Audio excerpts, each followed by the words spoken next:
छोटी छोटे खेती के टुकड़ों पर पूरा परिवार आज जीना बड़ा मुश्किल हो रहा है।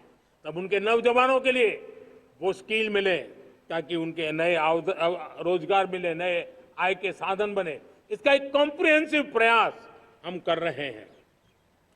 बीते वर्षों में वुमेन लेड डेवलपमेंट मॉडल पर हमने काम किया है। इनोवेशन हो, एम्प्लॉयमेंट हो, एंटरप्रेन्योरशिप हो, हर सेक्टर में महिलाओं के कदम बढ़ते जा रहे हैं। महिलाएं सिर्फ भागीदारी बढ़ा रही है ऐसा नहीं, महिलाएं नेतृत्व दे रही है। आज अनेक क्षेत्रों में, आज हमारे रक्षा क्षेत्र में देखिए, हमारा एयरफोर्स हो, हमारी आर्मी हो, हमारी नेवी हो, हमारा स्पेस सेक्टर हो, आज हमारी महिलाओं का हम दमखम देख रहे हैं देश के लिए। लेकिन दूसरी तरफ कुछ चिंता की बातें भी आती हैं और मैं आज लाल किले से फिर बार एक अपनी पीड़ा व्यक्त करना चाहता हूं। एक समाज के नाते हमें गंभीरता से सोचना होगा कि हमारी माताओं, बहनों, बेटियों के प्रति जो अत्याचार हो रहे हैं, उसके प्रति देश का आक्रोश है, जन सामान्य का आक्रोश है। इस आक्रोश को मैं महसूस कर रहा हूं। इसको देश को, समाज को, हमारी राज्य सरकारों को गंभीरता से लेना होगा। महिलाओं के विरुद्ध अपराधों की जल्द से जल्द जांच हो, राक्षसी कृत्य करने वालों को जल्द से जल्द कड़ी सजा हो। वो समाज में विश्वास पैदा करने के लिए जरूरी है। मैं ये भी बताना चाहूंगा कि जब बलात्कार की या महिलाओं पर अत्याचार की घटनाएं घटती हैं तो उसकी बहुत चर्चा होती है, बहुत प्रचार होता है, मीडिया में छाया रहता है। लेकिन जब ऐसे राक्षसी मनोवृत्ति व्यक्ति को सजा होती है तो वो खबरों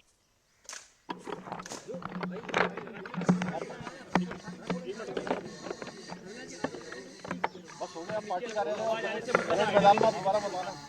पंजाब, सिंध, गुजरात, मराठा।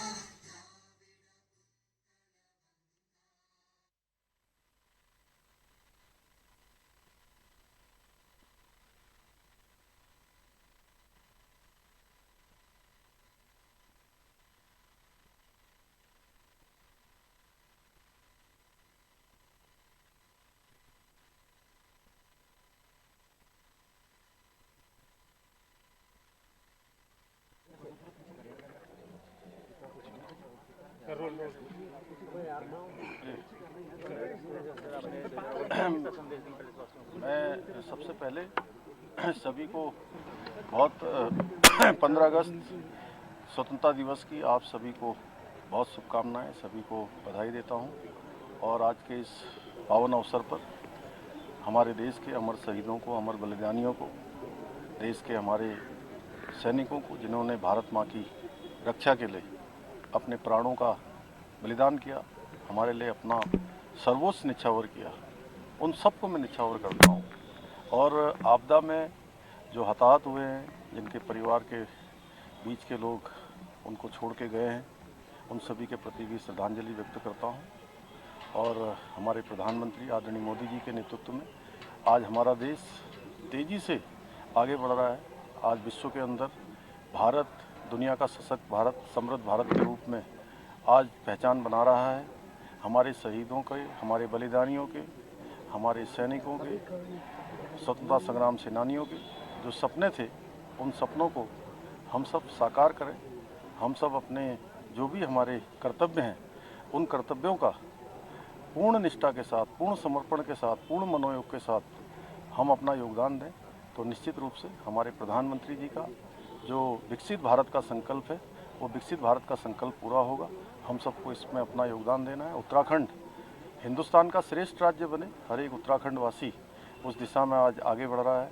SDG गोल्स को प्राप्त करने में जो नीति आयोग के आंकड़े आए हैं, उन आंकड़ों में उत्तराखंड हिंदुस्तान के नंबर 1 के राज्यों में इस रैंकिंग में आया है। निश्चित रूप से हमारे प्रधानमंत्री जी का जो बाबा केदार की भूमि से कथन था कि 21वीं सदी का तीसरा दशक उत्तराखंड का दशक होगा, हम उस दशक को बनाने के लिए हर संभव प्रयास करेंगे, परिश्रम करेंगे, प्रयत्न करेंगे और सभी मिलजुल कर काम करेंगे। आप सबको एक बार फिर से स्वतंत्रता दिवस की हार्दिक शुभकामनाएं। सर, कैप्टन राहुल की शहादत के ऊपर कैप्टन दीपक की शहादत ऐसे अवसर पर हुई है देश की रक्षा के लिए। उन्होंने अपना सर्वोच्च बलिदान दिया है। उनका ये बलिदान व्यर्थ नहीं जाएगा। जो देश के दुश्मन हैं उन दुश्मनों को करारा जवाब दिया जाएगा। पूरा देश, पूरा उत्तराखंड आज उनके परिवार के साथ है। इस अवसर पर जो उनके परिवार के लोगों को एक बहुत ही अपूर्णीय क्षति हुई है, आघात पहुंचा है, मैं भगवान से प्रार्थना करूंगा कि भगवान उनको इस कष्ट को सहन करने देश के महोदय से अनुमति प्राप्त करेंगे। इस होती हेतु मंच की ओर उठाते पदक अलंकरण समारोह समाप्त करने की अनुमति चाहता हूं श्रीमान।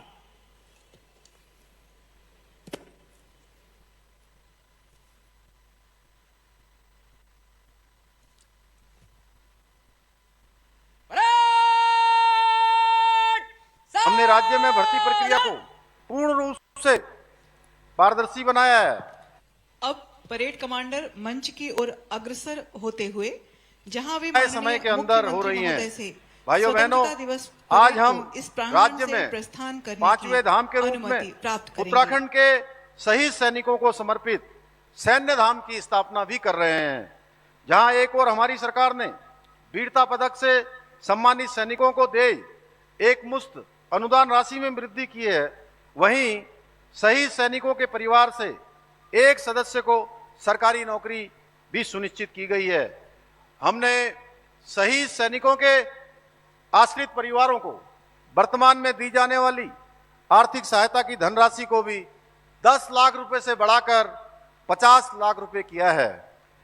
भाइयों बहनों, हमारी सरकार प्रदेश के दुर्गम क्षेत्रों के निवासियों को बेहतर स्वास्थ्य सुविधाएं प्रदान करने के लिए निरंतर प्रयासरत है। हमारी योजना प्रत्येक जिले में एक मेडिकल कॉलेज स्थापना की है। इस योजना पर तीव्र गति से काम चल रहा है।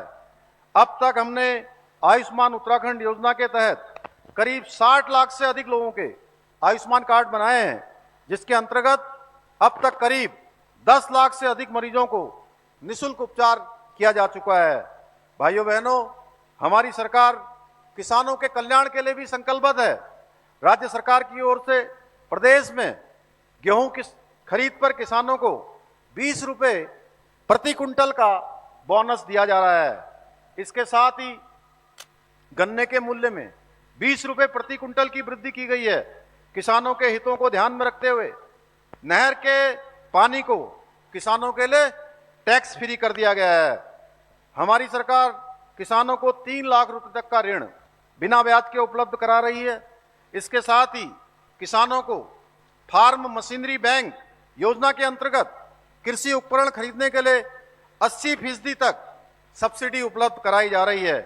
वहीं दूसरी तरफ जैविक खेती को बढ़ावा देने के लिए लगभग 4,500 जैविक क्लस्टरों पर भी काम शुरू किया गया है। इसके साथ ही हमने 2025 तक मिलेट उत्पादन को दोगुना करने का लक्ष्य भी निर्धारित किया है। राज्य में क्लस्टर आधारित छोटे पॉली हाउस में सब्जी एवं फूलों की खेती के लिए योजना बनाई गई है। भाइयों बहनों, हमारी सरकार बुजुर्गों की सेवा और सुरक्षा को अपनी जिम्मेदारी मानती है। हमने वृद्धावस्था पेंशन को 1500 रुपये किया है। साथ ही पहले बुजुर्ग दंपतियों में से एक को पेंशन मिलती थी, अब पति और पत्नी दोनों को पेंशन योजना का लाभ दिया जा रहा है। इसके साथ ही हमने राज्य में कोरोना और अन्य दुर्घटनाओं में मृत माता पिता के बच्चों के पालन पोषण के लिए मुख्यमंत्री वात्सल्य योजना का भी सफल संचालन हम कर रहे हैं। हमने आपातकाल में जेल जाने वाले लोकतंत्र सेनानियों की मृत्यु के बाद उनके आश्रितों को भी 20,000 रुपये प्रति माह पेंशन देने का प्रावधान किया है। राज्य में सभी ग्राम पंचायतों को ऑप्टिकल फाइबर से जोड़ने की योजना पर तेजी से काम चल रहा है। हमारी सरकार द्वारा उत्तराखंड में नई खेल नीति को लागू कर खिलाड़ियों को प्रोत्साहित किया जा रहा है। इसी नीति के तहत ओलंपिक खेल में पदक लाने वाले खिलाड़ियों को और ओलंपिक खेल में प्रतिभाग करने वाले विश्व चैंपियनशिप, विश्व कप, एशियन खेल एवं राष्ट्रमंडल खेल के पदक विजेता खिलाड़ियों को सीधी भर्ती के पदों पर नियुक्ति दी जा रही है। इसके साथ ही हमने सब जूनियर लेवल पर भी मेधावी खिलाड़ियों को हर महीने छात्रवृत्ति प्रदान कर रहे हैं। भाइयों बहनों, हमने राज्य में जो खेल विश्वविद्यालय बनाने का वायदा किया था उसे राज्य मंत्रिमंडल की स्वीकृति मिल चुकी है। हमने पिछले वर्ष दिसंबर में उत्तराखंड ग्लोबल इन्वेस्टर समिट का आयोजन किया था। इस सम्मेलन में 3,56,000 करोड़ रुपए के एमओयू हुए थे, जिनमें से अब तक 75,000 करोड़ रुपए से अधिक के प्रोजेक्ट पर काम शुरू हो चुका है। प्रदेश में उत्तराखंड फिल्म नीति